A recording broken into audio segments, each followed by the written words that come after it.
রাজশাহীর শহীদ AHM কামরুজ্জামান উদ্যানে চুরি ঠেকাতে পাহারা দিচ্ছেন শিক্ষার্থীরা। তাদের তৎপরতায় রক্ষা পেয়েছে উদ্যানের 120টি হরিণ। তবে এর আগেই চুরি হয়ে গেছে টিয়া, ঘুঘু সহ 95 ভাগের বেশি পাখি। দৃষ্টি আরো আকর্ষণ করতে চাই, স্বেচ্ছাসেবকের দায়িত্ব নিয়ে শহীদ কামরুজ্জামান উদ্যান পাহারা দিচ্ছেন শিক্ষার্থীরা। 20 থেকে 25 জন শিক্ষার্থী পালা করে নজর রাখছেন দিনরাত। নিজের কাছে রাখবো না। 5 আগস্টের পরবর্তী ঘটনা প্রবাহে রাতভর ও পরদিন বিকেল পর্যন্ত উদ্যানটিতে চলে ভাঙচুর, লুটপাট। প্রিয় নম্বর সেট করে বিকাশে সেন্ড মানি করুন ফ্রি।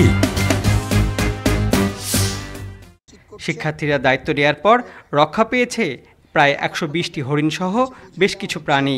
সবই শেষ হয়ে গেছে। তার মধ্যে কবুতর ছিল আপনার 120 পিস মতো, এখন বর্তমান 4 পিস আছে। রাজহাঁস ছিল 8টে, ওটা নিয়ে গেছে।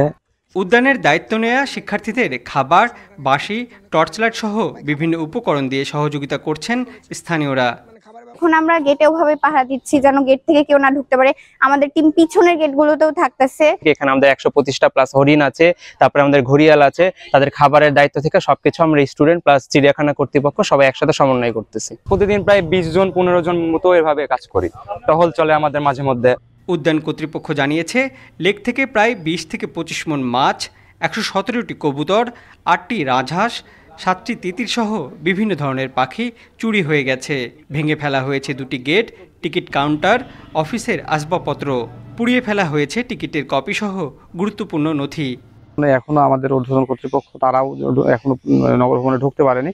তারা নগর ভবনে হয়তো বসলে তাদের সাথে আলাপ আলোচনা করে আমরা কবে খুলতে পারবো সে বিষয়ে সিদ্ধান্ত হবে।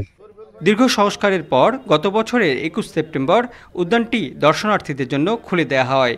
1996 সাল থেকে উদ্যানটি রাজশাহী সিটি কর্পোরেশনের অধীনে পরিচালিত হয়ে আসছে। Mostafiz Gani, independent news, Rajshahi.